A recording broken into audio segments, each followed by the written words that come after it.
I started out studying psychology. I was born in Hungary. I went to university in Hungary. And when I was in university, I worked with drug-addicted people with drug addiction, especially opiate users and polytoxicomans who lived on the streets. And we developed the first harm reduction program in Hungary, a first needle exchange program, and bringing these concepts to Hungary at the time, which was a very new idea after the change of regime. And while I was studying Western psychology, like classical psychology, I was working with these people, and it was just strange to me that all the knowledge that I gained in the university was totally not useful or effective to help these people who needed the help the most, you know, who were on the bottom of society, and they just, you know, really holding on with one finger, and all my knowledge was very ineffective to somehow help these people, you know, in their journey, in their healing. So that was the main reason why I went straight after the university just into alternative medicine, like transpersonal psychology and healing in altered state and breathwork, and especially was inspired by the work of Dr. Stanislav Grof, who, you know, I think this is the father of psychedelic assisted therapy, really. And so I was trained in different types of breath works and rebirthing and body work, and then yoga therapy and movement medicine, 5 rhythms, and then other movement modalities. So I was interested in just finding different tools, you know, that can help people in a more effective way. And then eventually I came to shamanic medicine, shamanic healing, and the Red Road, and the sacred plants and the teacher plants, which was, I think, just a culmination of my personal journey of self-discovery and healing. And I think a lot of people on this path are kind of like the archetype of the wounded healer. So you are trying to kind of fix yourself or fix your life, and as a byproduct, you know, you learn a lot of things about yourself and about others, because we are all kind of the same, and how things work. And, you know, they say so within as without. So once you know yourself, you know, you understand a little bit better life itself, you know, and I think vice versa. So I came to the plants 12 years ago in 2012. I was like, if the world is gonna end, and that's gonna be a good ending, I think, or something. I don't know, like, what motivated me, because at the time I lived in Ireland and I didn't know nothing about the ayahuasca. I just had this very strong calling, and I was part of a group, of an organization online, and they started to run this program called, well, I can't even remember what was the name, but it was basically to go to the Amazon and to accelerate the awakening process with a combination of different plants, one of them being the ayahuasca, and there was like 4 other plants in the diet. So, and I was just like, whatever that is, sign me up for that, you know. And I didn't know what I'm going into, and probably it's for the better, because I don't think I would have went otherwise. And I just knew that this is gonna be something that will change my life. I could feel it. So I gave up my life. I was living in Europe, in Ireland, and I gave up my life, my practice, and everything, and kind of burnt our bridges and went to Peru, you know, to my first dieta. And yeah, there is a book about what happened, you know, afterwards. But yeah, I leave you to ask more specific questions.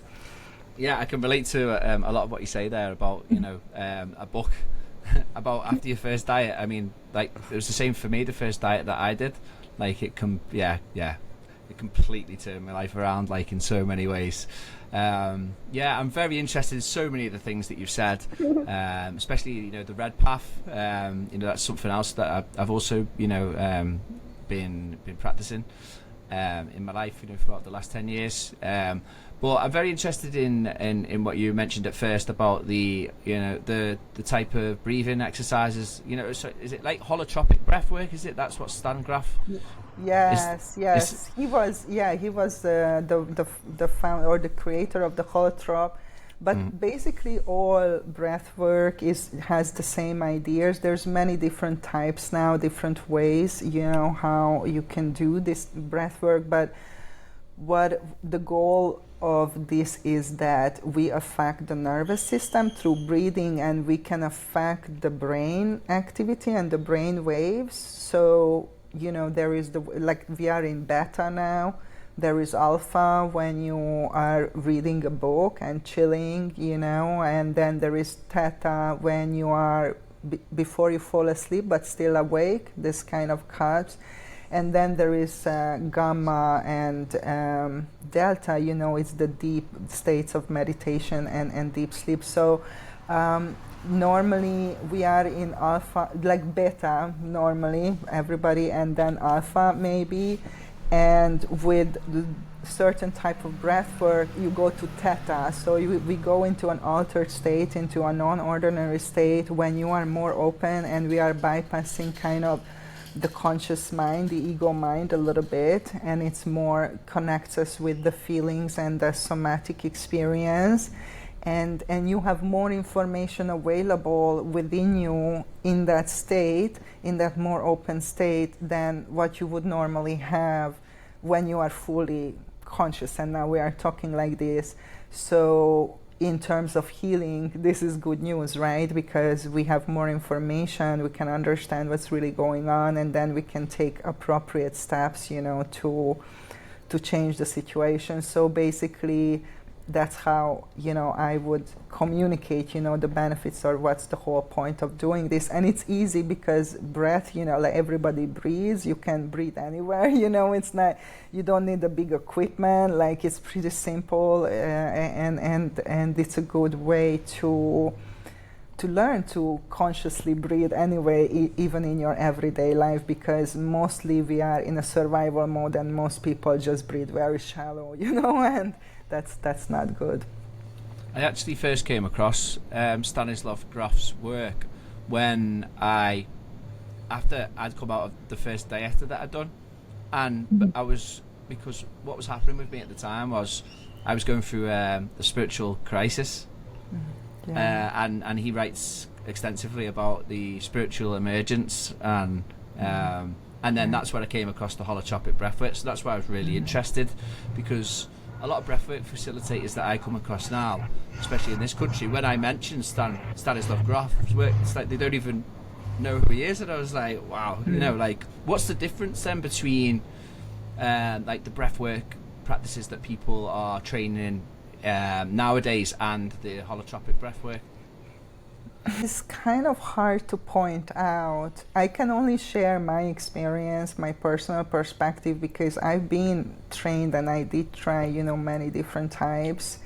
And for me, the holotrop is a very high intensity breathing. So you hyperventilate, like, and there is crazy music, and there's it's to really put you in a very altered state and to catalyze, breakthrough experiences, kind of, right? I feel that personally for me and a lot of people that I work with, their nervous system is already overstimulated, and they are stuck in the survival mode, in the fight and flight mode. And of course, if you hyperventilate, that puts you in that mode, you know what I mean? So there is a purpose for that, is to face fear of death, and there is a lot of benefits, but like sometimes I feel that for people, a different type of breathing, for example, I use another type called clarity breath work, and that's a slow breath, through the mouth. So it's a slow circular connected breath, through the mouth, but it's way slower. So it's like deep breath, it's much slower than holotrop. It still has the effect, it still affects the nervous system and stuff, but it keeps people more grounded, more in their body. You know, while a lot of people who have trauma, their initial reaction is to go out of the body, you know, anyways. So I think part of the healing is to learn to be in the body and be safe in the body, you know. And I feel that sometimes different type of breathwork serves better that particular person. So I think that all breathwork is good, you know, and it has benefits, but if you are familiar with more types and you understand deeper the dynamics, then you can, one size doesn't fit all. Beneficial, and for somebody they feel maybe it's re-traumatizing them, or you know, or they don't feel good, you know, afterwards. So it's just, I think, depends on the person and the situation, the unique situation, and there is why you need an experienced guy who will tell you, you know, which tool to use. Mm-hmm. I think the same applies for plant medicines as well. Like, it's not, you know, one size fits all for. I mean, basically, the psychedelic experience can be traumatizing for people, and you know. So, what's your views on the use of psychedelics, and especially the growth of psychedelic use as of late? So what's your opinion on that? Well, you know, I'm like everything, it has advantages and disadvantages, right? We are in this duality, so any question will have both sides, right? And like one way, it's really great that this knowledge that humanity had for a long time, and the indigenous people specifically were guardians of this knowledge and these technologies. And I'm sure that people know about the collective effort to wipe out indigenous people and their culture and their wisdom all over the world, in basically every continent. And despite of this effort, this culture still survived, which is not a written culture, so it's an oral culture, so all this wisdom is orally transmitted from generation to generation. So I find that, you know, fascinating in itself, and this is something I think we should definitely look at and learn from. And so this knowledge and this wisdom and these technologies are becoming available for like much more people than they were before, because it was very guarded before, and it was unheard of even for people from the West or white people to go to an ayahuasca ceremony. No way, you know. So maybe I would say the last 50 years that it's opened really up, and there are reasons for that. So that's a good thing. The availability to these technologies and these deeper understandings. I definitely believe that the sacred plants and these tools can help us to change the trajectory, you know, of our life, not just individually but collectively as well, and you know, create something nicer, you know, than the Armageddon type of, you know, world ending that we are shown to all the time.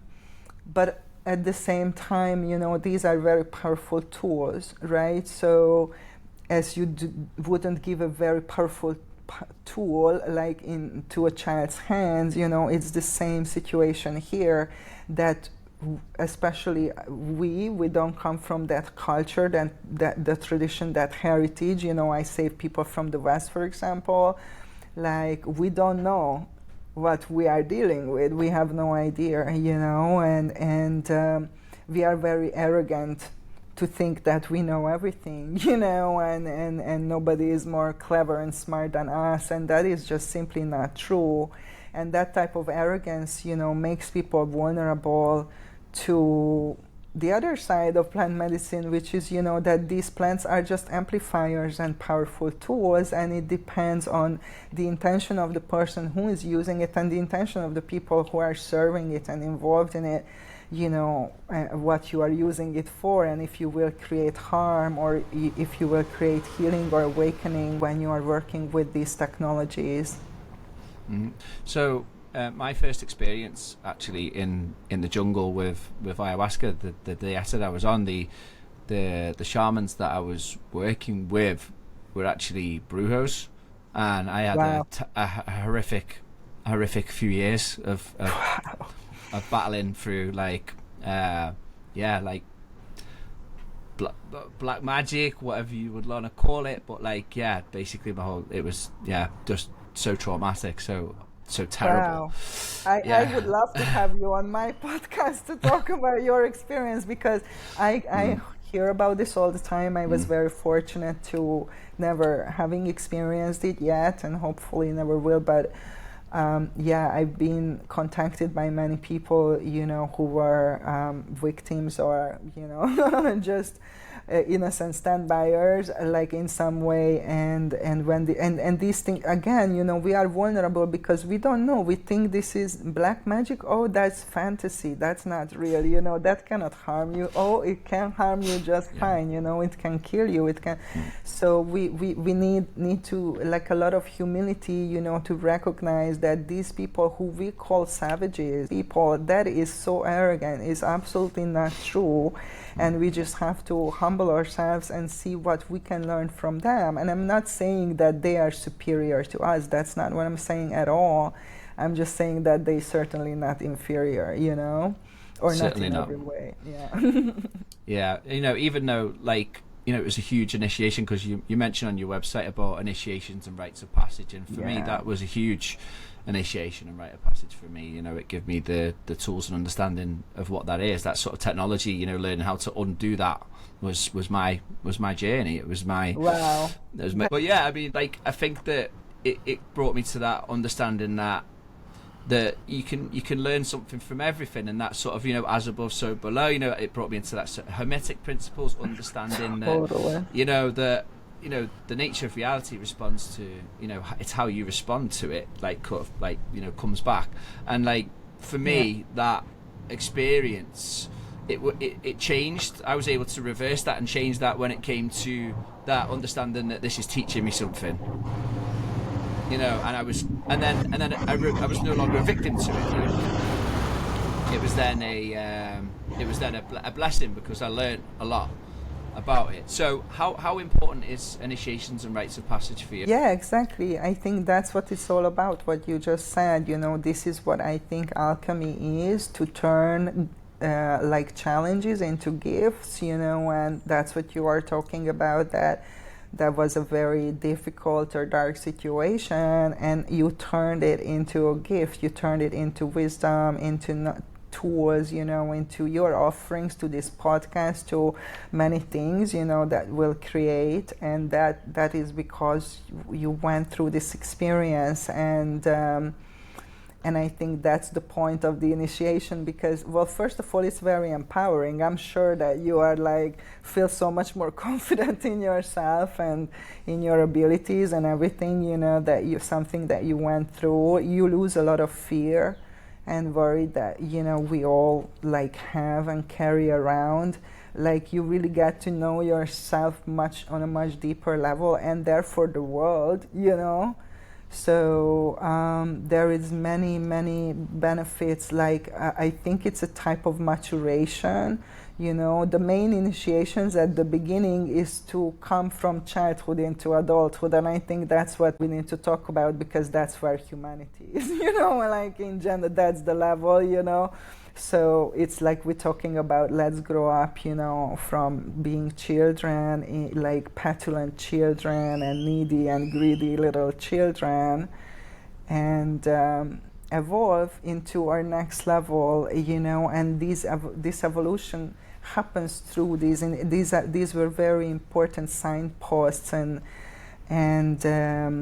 events, that help people to evolve, basically. And we don't have this type of initiations anymore. We only have capitalism, and that's it. And that's a problem, and you can see the mental illness in the West, and I think that's definitely directly correlating to this, what we are talking about.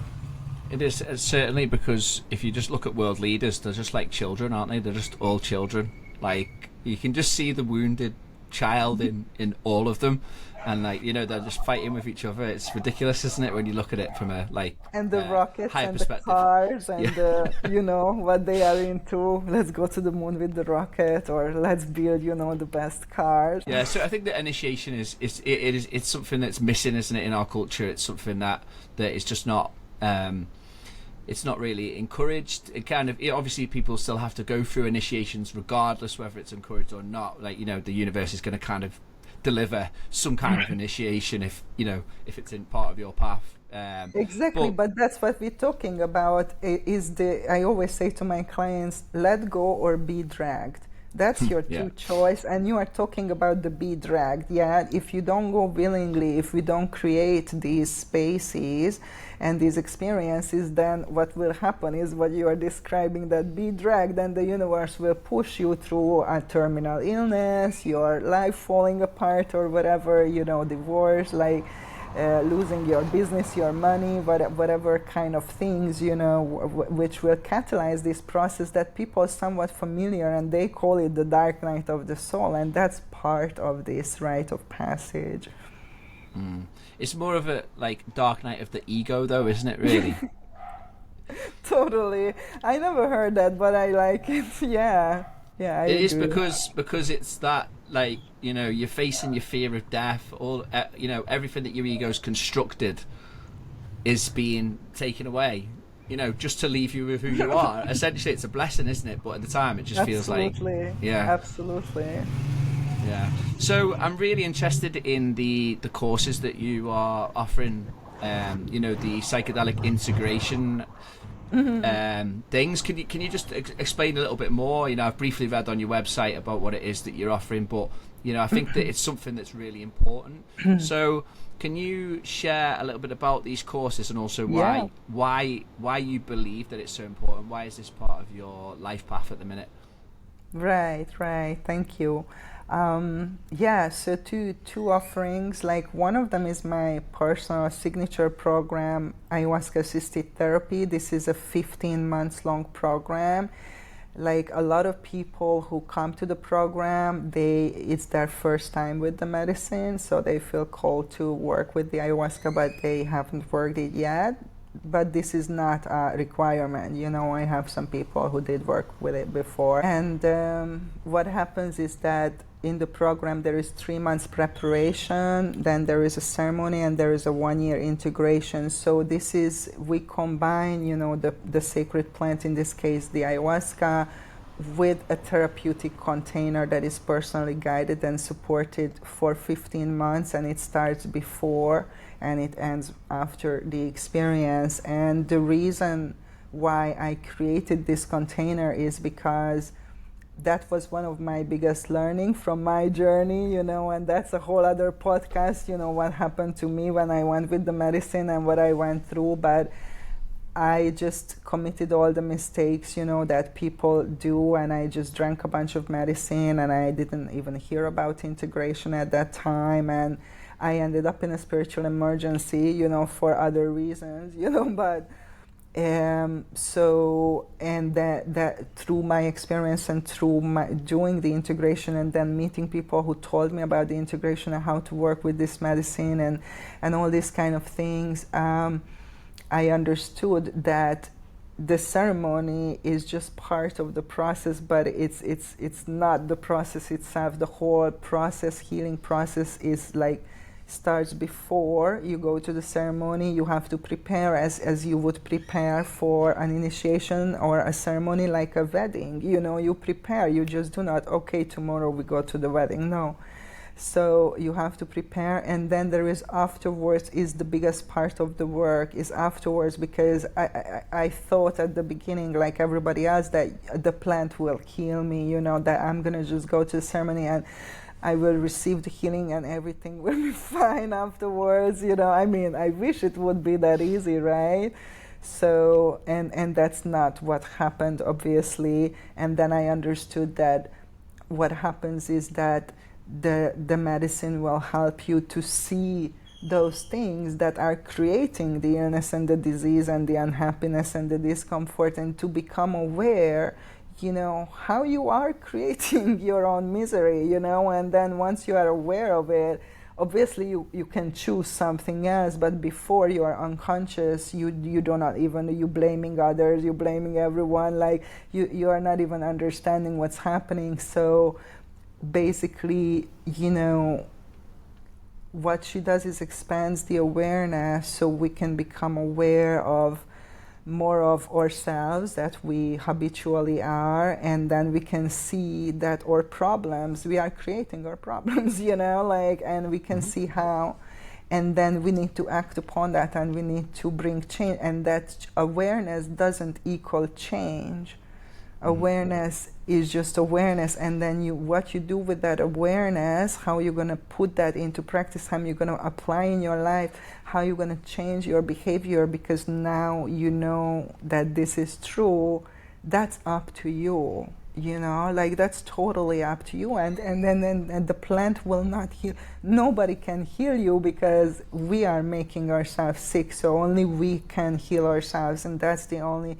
Other things can help us to realize this and to do this, but it's ultimately us, and we are the healers, and the real medicine is love. That's what I was taught through my process. It's not the plant, it's not you, it's not the shaman, it's love, that's what heals things, and that's what brings things together, and forgiveness and compassion and all of these things, and acceptance and understanding.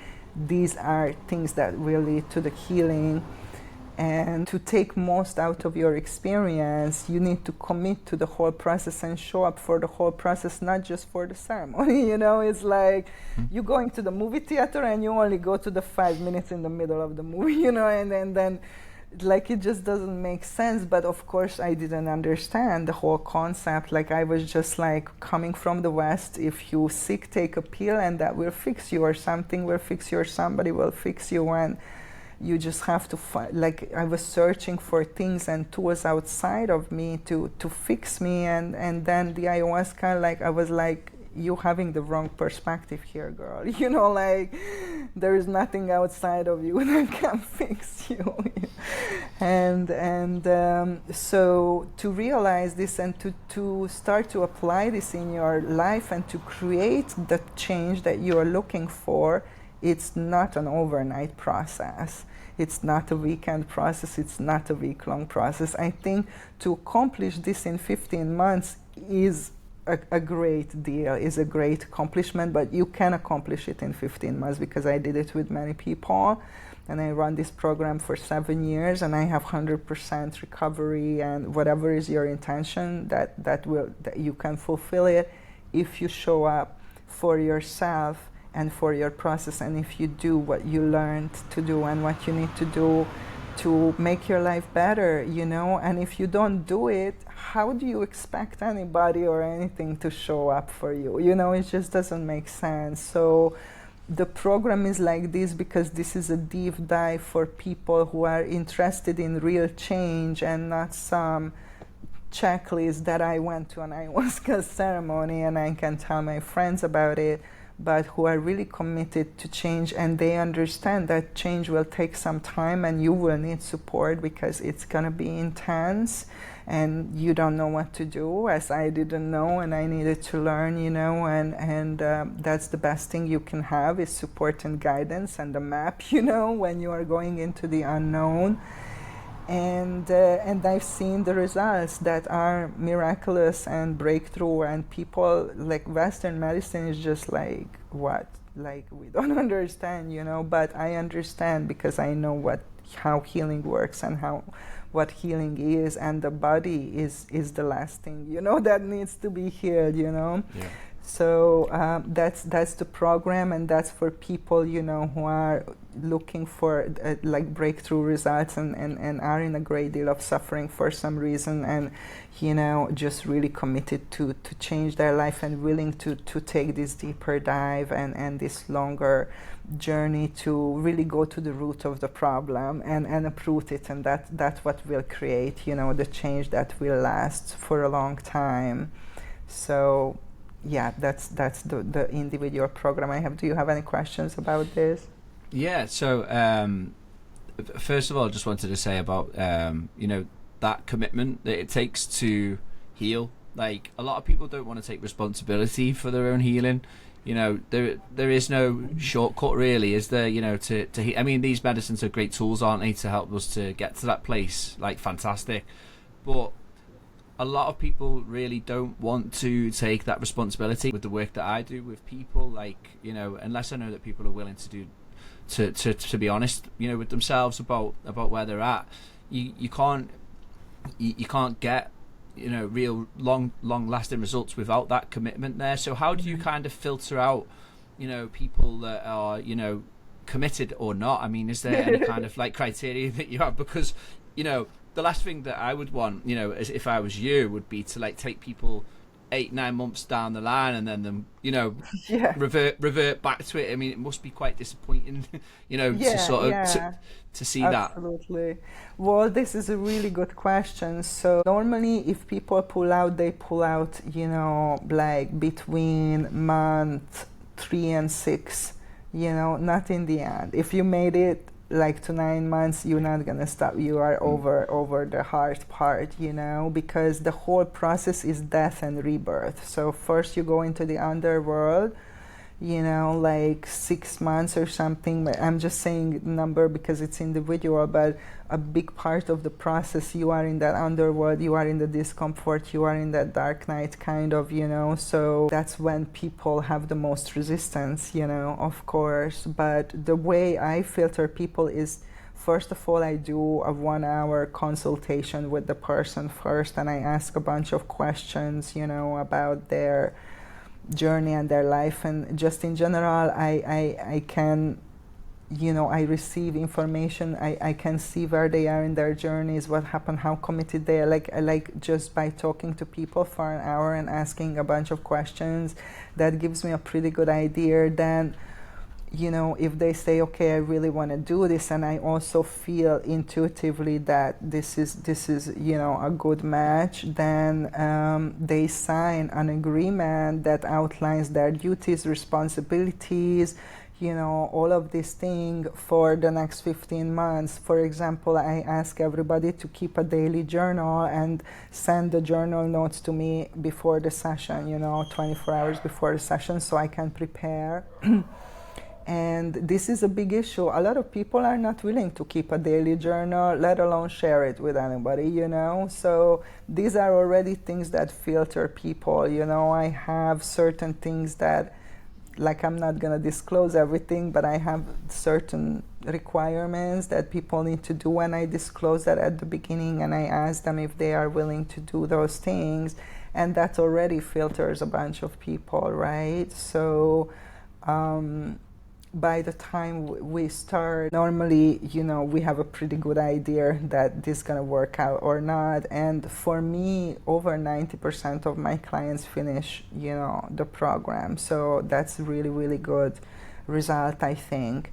And as I said, you know, when people are in that resistance, I tell them in advance, you know, I explain them that is the death and rebirth, and you are in there, and there will be one point when you will not want to come to the session, when you're going to think that I'm doing it in the wrong way and I'm not helping you, and all this kind of thing. So I tell them up front that this will happen and it's okay, and communicate it to me, and we're going to work through it together.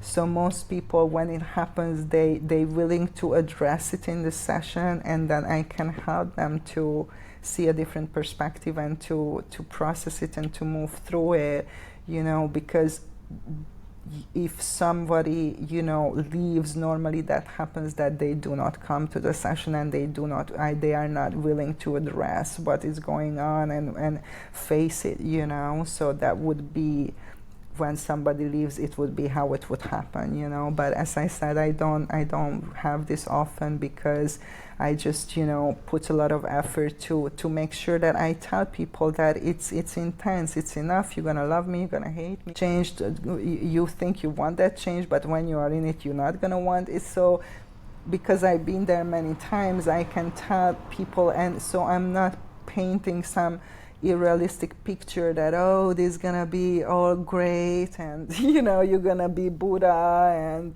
everything will be. No, it's not like that. So I'm just honest, and I think that also helps, you know, people to understand. I agree. I think that honesty is the most important. Honesty and clarity when we're doing this kind of work, I think, is the most important, especially when you're taking people through breakthroughs, because just before that moment of breakthrough, you know, that the ego is going to be at full like overdrive, and it's going to want to try and blame you. It's going to want to try and, you know, accuse and, you know, all kinds of. I bet you it's quite interesting and probably somewhat amusing sometimes when people are like that. Just before the breakthrough, you know, because I've been there myself, and it's just like, you know, deep down that this person's going to, like, you know, is very close to having that breakthrough. So how does it feel for you when you finally, you know, get people through the other side? It's just, you know, so rewarding. Like, I mean, I don't think there is any other thing that I would rather do apart from being an artist, like painting and stuff. Like, I'm very creative, because I was thinking the other day, if I wouldn't do this work, if I would have to choose something else, what would give me joy, you know. But apart from that, I think this is one of the most rewarding, because I think when you walk this path, like, you become more and more aware how interconnected and intertwined we are, and in the end we are all one, you know, unity consciousness, one being. That's something that I'm not there to grasp that, but okay, we are all connected. I know that, I experienced that, I've been there, I felt that. I even if I feel right now somewhat separated from you or something physically, you know, I feel myself connected, you know, to you.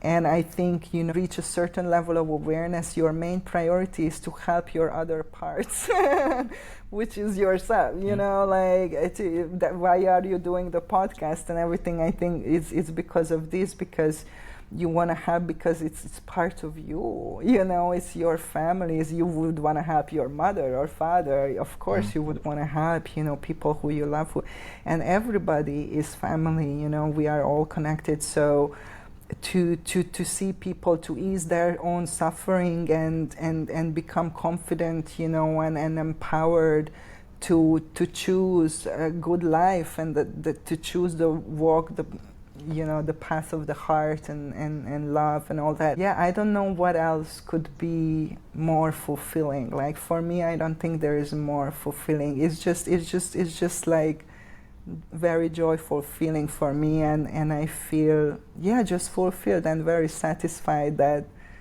was a good work. So happy, you know. Next step. What is the next step now? You know. So the course itself, it involves working with plant medicines. Is that correct? The program, people work with the ayahuasca, but I'm not serving the medicine. I'm not trained to serve the medicine. Here in Mexico, where I live, I work with a circle, with a couple who do the ceremonial work, and I collaborate with them, you know, for that part. So my clients, you know, come here to, and they go to that circle, to that safe place, and, you know, it's a safe place with integrity and a beautiful medicine and a beautiful lineage and tradition and all that. So that part is a collaboration, and then I have the sessions, you know, before and after with the individuals, you know, mostly online, because most people don't live here, but sometimes people do come and spend a chunk of time here in Mexico if they have that type of freedom, and then we do sessions in person. So it's when somebody is first timer, unless they have a very, very deep calling to do a retreat or something where there is multiple ceremonies, I recommend them to start with 1 or maximum 2 ceremonies, you know, because you don't know what you're heading into. So I would be like, yeah, let's do 10 ceremonies. That's what I did, and you know what, that didn't end well at all. So you don't need to, and especially and let's learn how to work with the plant. Now, within the process, within the integration, you know, sometimes we do agree to use other plants, you know, or maybe even the ayahuasca one more time, but that's very individual, because normally what happens that the medicine catalyzes this death and rebirth process. So when you keep drinking very frequently, then you are resetting your process all the time, kind of, and you are just accumulating a lot of things, you know, without really looking at them, and that can cause this type of spiritual emergency, you know, that I went through. So you know, we don't have to do that. Of course, there is a way to work with the people who train to serve the medicine and drink a lot of medicine. You need to drink a lot of medicine for that, but you are there on retreat. You are there in that context, and that's what you do, and you're learning. It's like going to therapy. You're just going to the ceremony, you know. But very few people does that. It's normally for people who want to learn to serve the medicine in a ceremonial context, you know. If you're using it for healing and awakening, I don't see a lot of point of having, you know, so many ceremonies. And I've seen so many times people who are wearing it like a badge. I have 52 ceremonies. I have 33. And their life sucks, you know. They are in a toxic relationship. They hate their life. They are on pills and stuff like that. I mean, you know, like, it doesn't matter, you know, how many ceremonies you've been in if you didn't change your life at all, you know, if you're still in the old patterns and the old behaviors, because that's the whole point of using these plants to change, you know. This is what I really like about the work that you do, because like this you know, the renaissance almost of like ayahuasca tourism and you know the sort of like spiritual community like ego and like that I see quite a lot of, like, you know, over the years I have had a number of experiences with ayahuasca and different, you know, people that are serving it, and I've been to some ceremonies that are like a party almost, you know, and the people, you know, I don't mean a party. I mean, it's great. Do you know what I mean? You know, the people are having a fantastic healing journeys, but then it's like people want to go wait for the next one. When's the next? You know, when's the next one? Because it was so great with the music and, you know, and the feeling so good afterwards. But like, what from my observation is that there's people that were drinking in ceremonies 10 years ago when I first started with ayahuasca, and they're still in the same patterns that they were in then. And for me, that's just, you know, bizarre, because for me the healing work is all about, you know, breaking free from patterns and constant observation and you know, whether that's, you know, can be quite painful and challenging. You know, that's where the growth is in my experience. But I think there's a lot of pitfalls at the minute in the psychedelic community. What's your views on the pitfalls that you witnessed? Yeah, definitely. I think one of the biggest that you mentioned would be like this spiritual bypassing.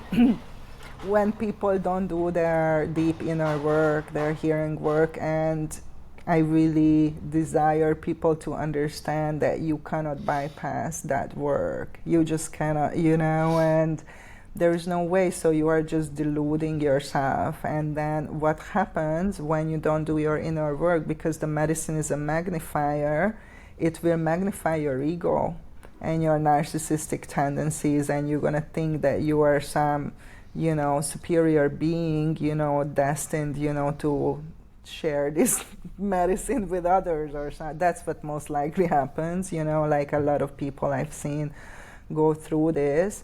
So actually it's almost kind of like backfires, you know, if you don't use it in the right way, if you're in a sacred, in a responsible way. So that would be, I think, you know, the biggest thing is this bypassing. And then, you know, misusing the medicine like we misuse pills in the West, you know, just go for the next fix, you know, like a lot of people go through that ayahuasca afterglow for 6 weeks, you know, and then, okay, now it's time for another ceremony. It's what you said as well, you know, like when you would start to go into your process and into the discomfort, you don't want to go there. You would rather go to another ceremony, you know.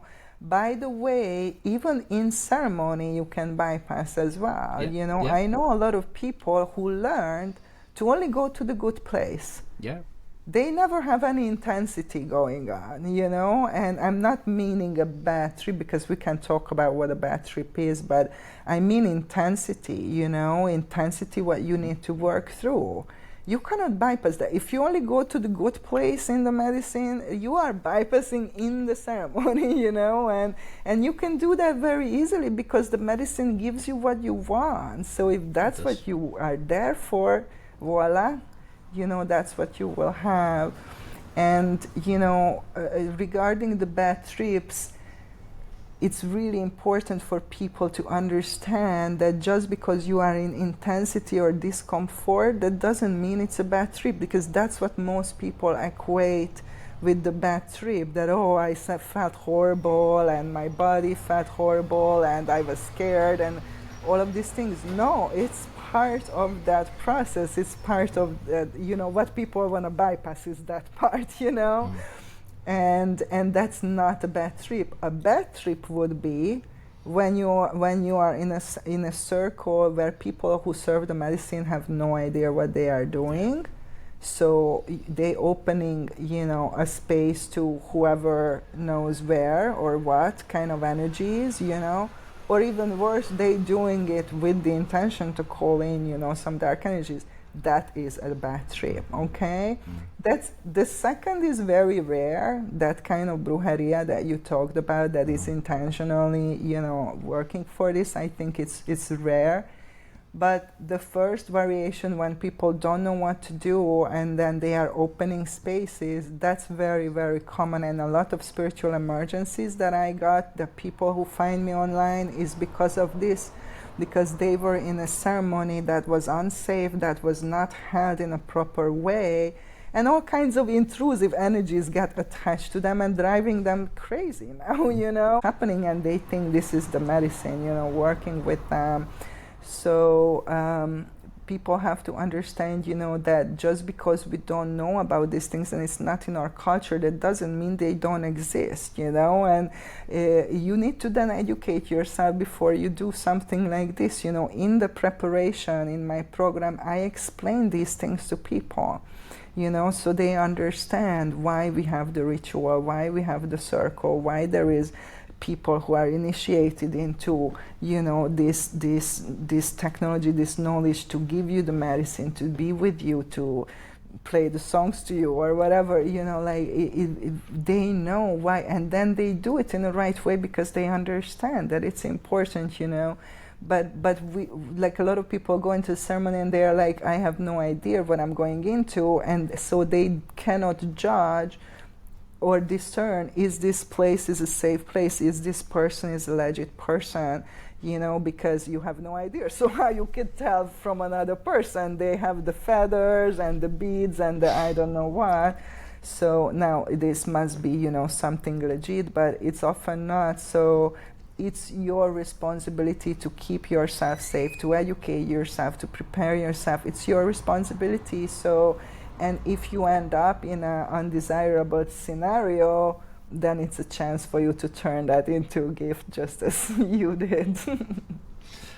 So there's very little regulation in this, you know, spirit, this like psychedelic, renaissance almost that's happening, you know, worldwide. Right. How do you see things moving forward in the next 5 years? I have no idea, to be honest. You know, I don't have a television, I don't watch news, or like I follow psychedelic news a little bit, you know, from social media.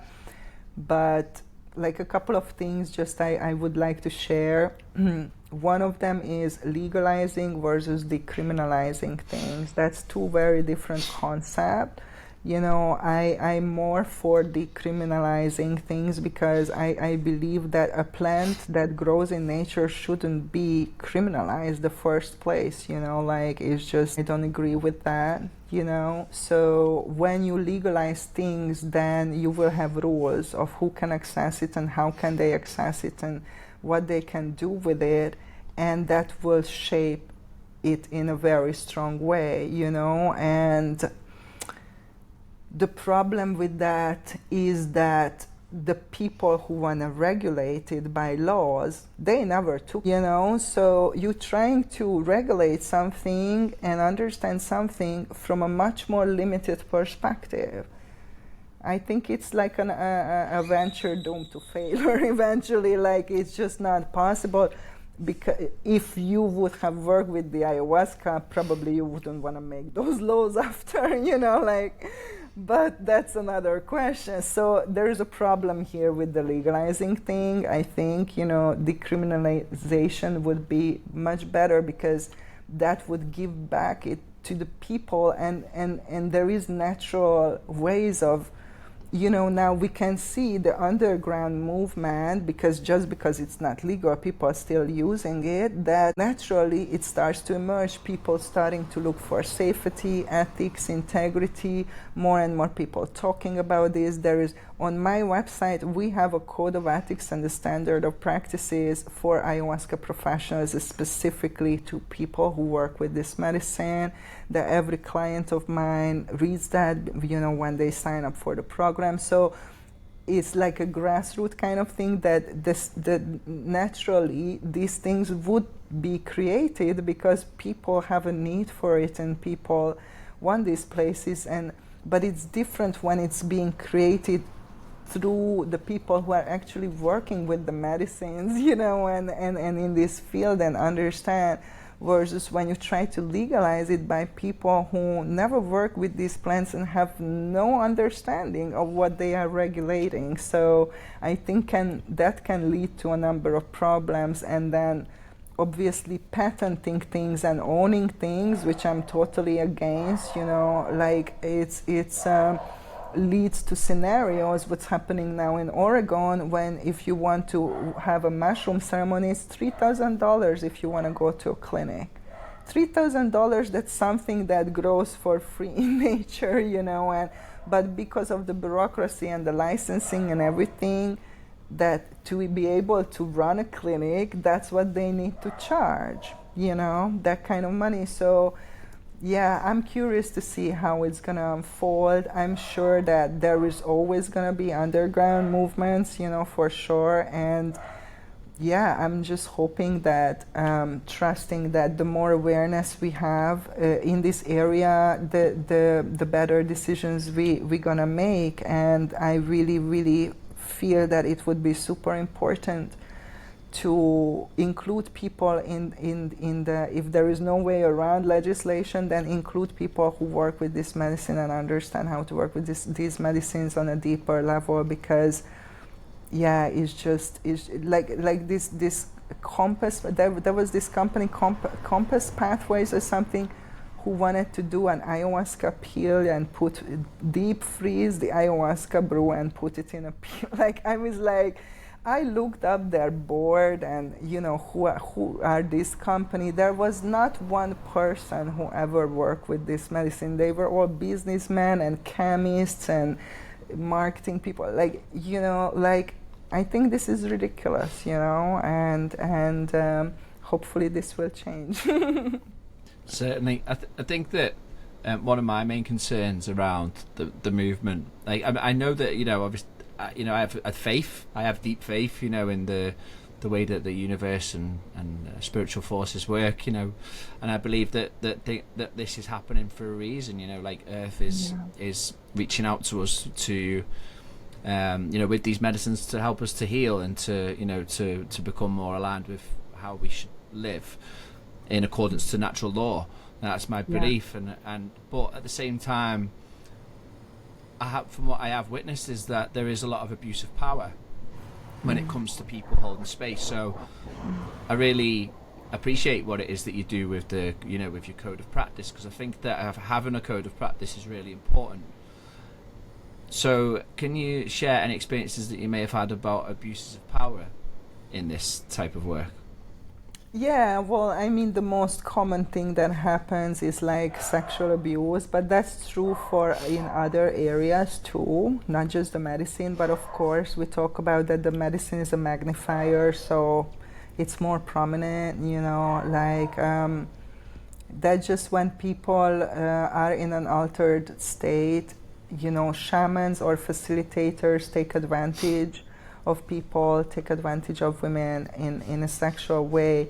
This happens when the person who is the abuser, they are in a spiritual bypassing. They are not purified enough, they are not integrated enough to work with people, and that's what happens, that their personal stuff comes up, in this case some sexual thing, and that matches with a personal stuff of a participant that can be also shy, and then this happens. Now, you can look at these things from many perspectives, and what I'm going to say is going to be hugely unpopular, I think, and many people will not agree with that. But if you end up in a situation when you're sexually abused, on a soul level, you chose that experience.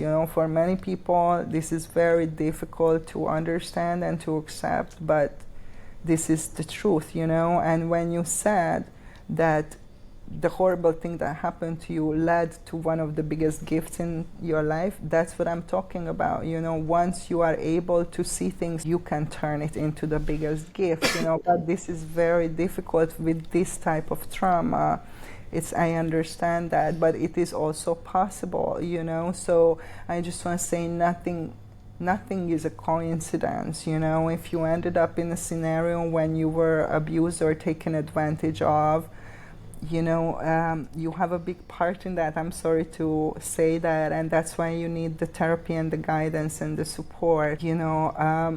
Like one of my clients who came to me because of a spiritual emergency of this, like an intrusive entity, that we had to have shamanic healing sessions for him, and soul retrieval and clearing, these entities who were attached to her and were literally driving her crazy and talking to her,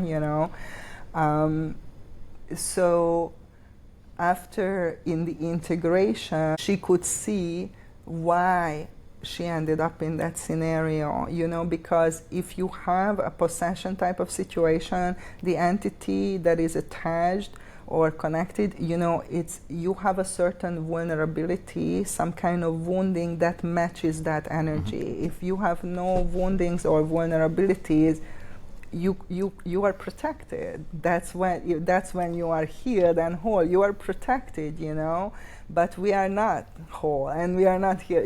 We are fragmented. We have all the wounds, all the traumas, so we are very vulnerable, to this kind of energy. So she needed to face those vulnerabilities and those childishness and not taking responsibility, not listening to her gut, like a lot of things, that ended up putting her into that moment when that thing happened, and once she could see all these things, and heal all these things, it became the biggest gift for her. But when she came to me and she was in a state of shock, and at the beginning I said it's possible to turn this into a gift, she was like, there is no way, this is like a most horrible experience of my life.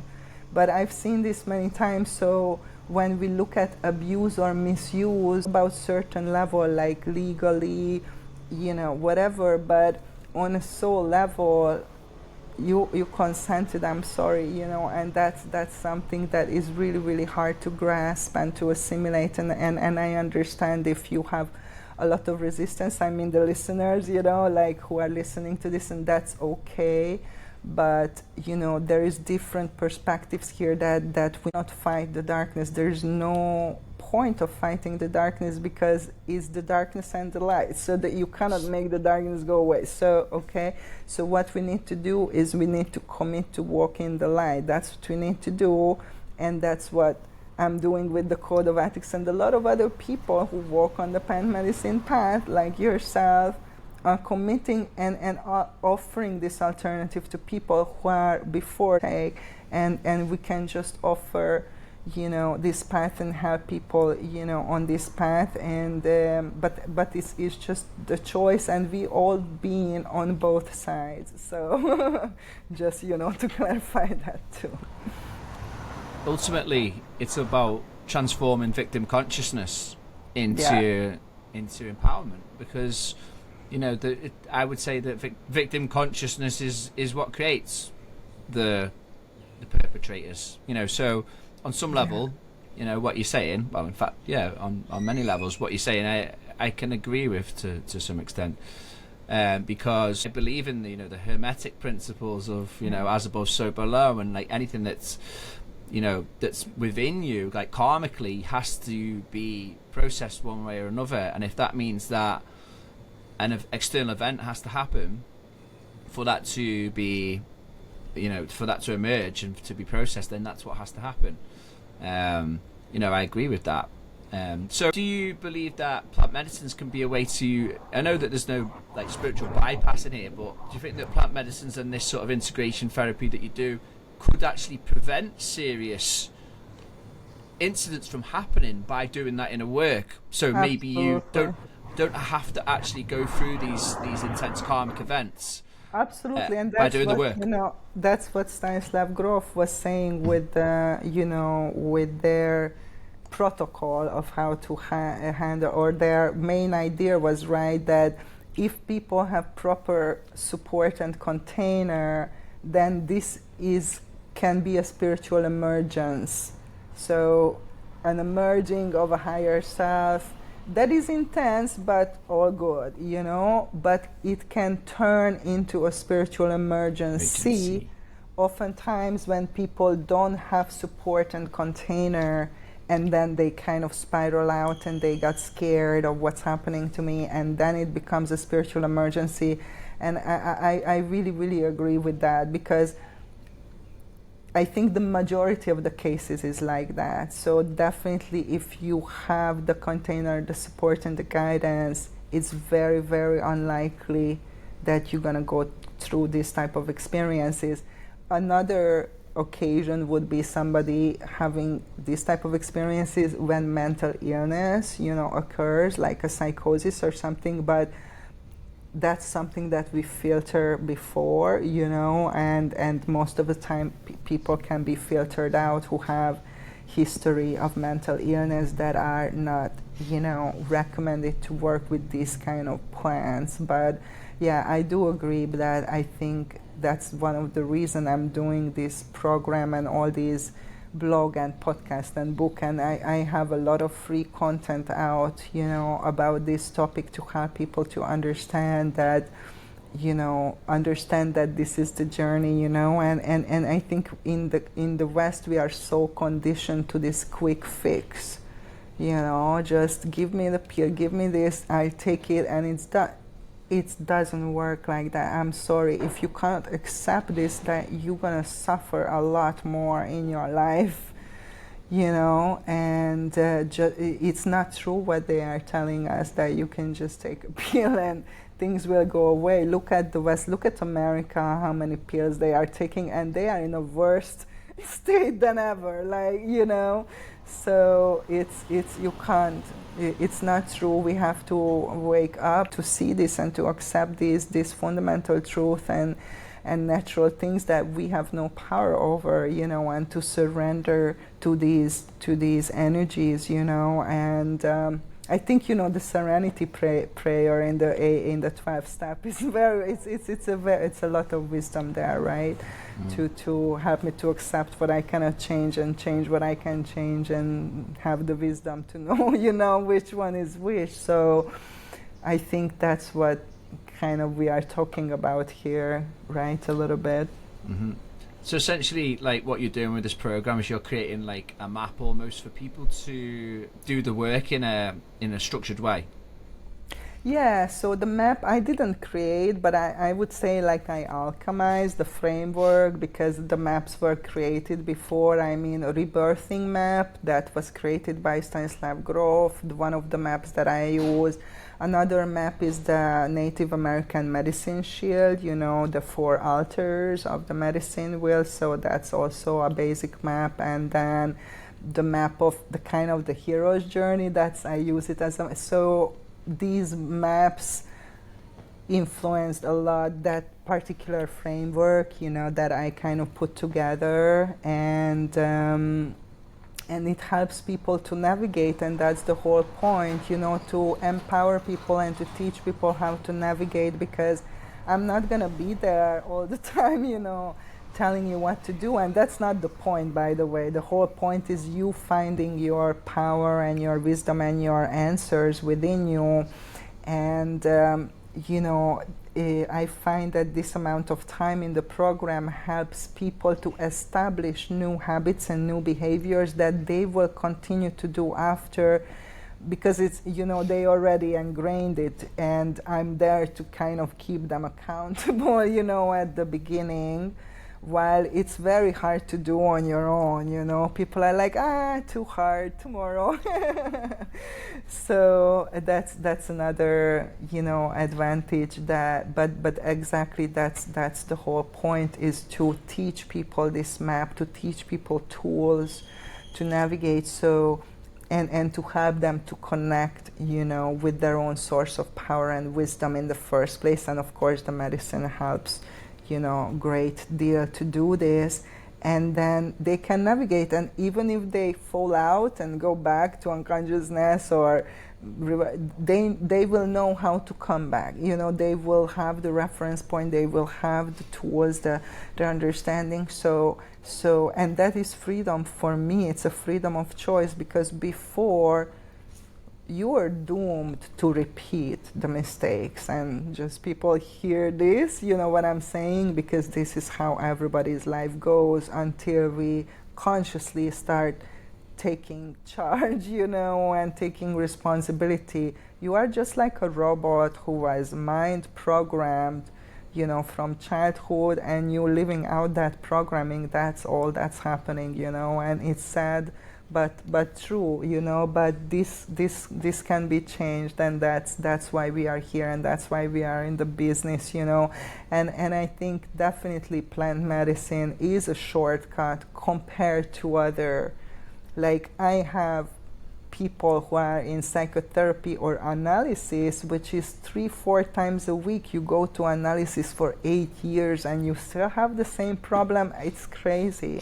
So I think compared to that, 15 months is a shortcut, definitely, you know. But as we said, there is no shortcut from what you need to go through. You need to go through, and the only way out is through, right?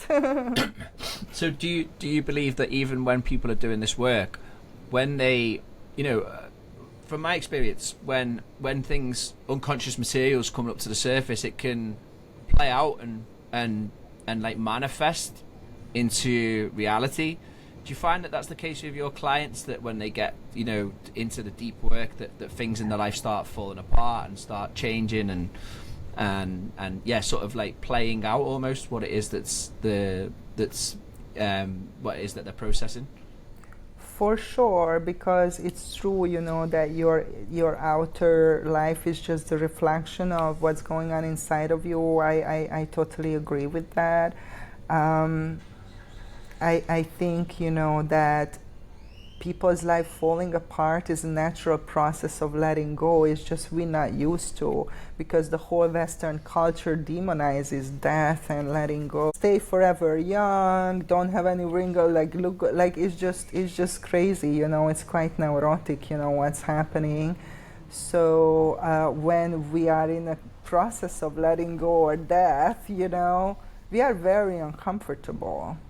We are very uncomfortable. We don't want to do it, but it's because we programmed to think that this is bad, this is horrible, you know. So one thing what we do when people are in that dark night is to reprogram them and, you know, tell them that no, this is okay, you know, it's okay, you know, as nature, the tree, and the whole cycle, right? Like everything is perfect, and now you are in a moment when you let go, when you need to let go, and there is nothing else to do, and that's okay.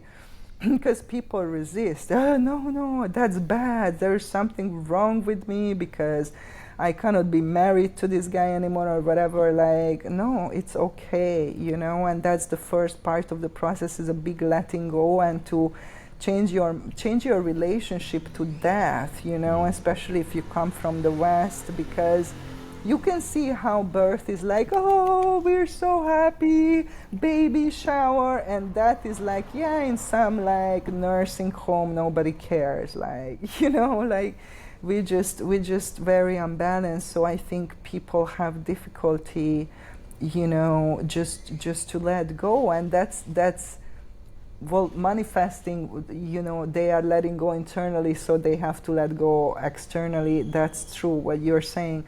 On another note, I think once you have a certain level of awareness, you can process things intellectually, mentally, emotionally, without manifesting it into physical reality. And I think that's definitely a type of mastery that you can achieve, that okay, this doesn't have to play out, you know, in my physical reality anymore, but I processed it, you know, and I went through it kind of, but you know, because you have the awareness, it doesn't have to sink into the physical to say to you, hello, like what's happening here. And that's definitely a huge benefit, and you can see that people's life get easier, you know, in that way. Yeah, I found that myself in my own journey, that like I was quite, you know, after like spending quite a lot of years of like observing patterns and making changes, and I got to the point where I could like predict almost, oh my god, I can feel like that this momentum is happening towards this same, you know, like repeating event happening. And like by doing that like painful deep inner work, I was almost like grieving the process that was about to happen before it happened, and then it didn't happen. Like it was just like I was like, wow, like you can actually process the event before it's happened, and like overcome it. So it's brilliant, the work that you're doing there with that. I think it's fantastic. So another thing that I've seen is that you are training like therapists as well to offer integration courses similar to what you do. Is that correct? Yes, that's something that I'm really excited about, because we are just launching that this year. So the first cohort will be starting in April. So if you're listening and you call to it, there's still a couple of places. It's going to be just a small group to train people to provide ayahuasca assisted therapy or ayahuasca integration before and after. So again, this is not a training to serve a medicine. This is not a shamanic training per se to serve the medicine, but it's to train people to provide this specific support, you know, before and after, and have this type of container that I am doing. And I think this is so important. Like the training, the idea come from several places. Like one of them was my own limitation of taking on clients, because I work with people for 15 months. I have a limit of how many people can I work with at one time.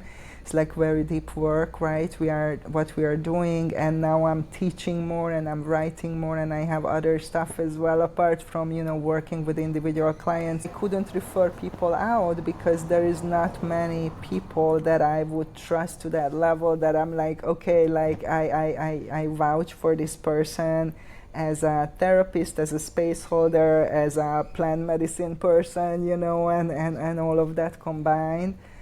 So, you know, and then the other reason for that was that I have such a high success with this framework, you know, it's incredible. Like I'm still in awe every time what people can do in such a short time, like 15 months, you know, and how they can turn around their life and spontaneously heal and recover and all that. So it's really something amazing. So I want to share this framework, you know. I really want more people to have access to this type of technology, this type of journey, you know, which is not saying it's the only journey and it's the best, but this is an effective way. I know from experience, I know from working with people, and I really want to share this. And the third part of it is that there is a huge need for integration therapy, because there's so many people serving medicines, and you can find really legit people serving medicine, really beautiful places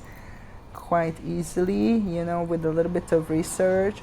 But if you're looking for a good therapist, a good guide who is trauma informed and works with the medicine and does their inner work and have the tools and the experience, it's hard to find a person like that right now. It's just starting. It wasn't even a career 3 years ago or 5 years ago until for just holistic therapy, you know. But and now I only do psychedelic. I only run my own program, ayahuasca assisted therapy, and I don't work with other people right now. So there is such a big need, you know, to train people and to have people, and I think that I have something good to share, and I'm excited about sharing it. This is gonna explode even more in the next like 5 to 15 years, and there will be a lot of need for people who can do that type of support before and after, as people learn more and more and they become more aware of how to work with these plants, and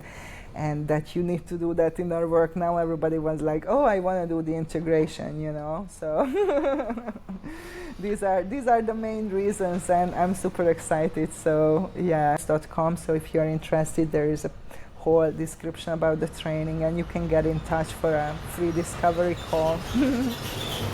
Amazing. Thank you very much, Nina. It's a pleasure to have you on. So thank you very much.